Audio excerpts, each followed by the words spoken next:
ধারণা করে কথা বলা নিষেধ ইসলামে।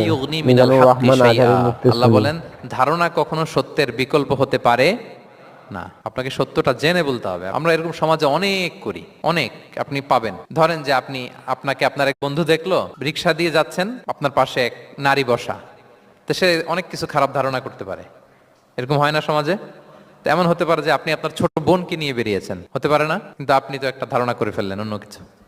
বা আপনার ভাগ্নিকে নিয়ে বের হয়েছেন, আপনার আপন খালাকে নিয়ে বেরিয়েছেন কোনো কাজে, ডাক্তারের কাছে বা কিছু একটা হতে পারে। কিন্তু তাকে দেখেই আমি এদিক সেদিক বলতে আরম্ভ করলাম যে ওকে তো দেখছি এরকম এরকম এরকম, আছে না নাই? আমাদের সমাজে আমি দেখেছি যে কারো যদি ঠোঁট কালো হয় তো মানুষ ধারণা করে নেয় লোকটা মনে হয় সিগারেট খায়।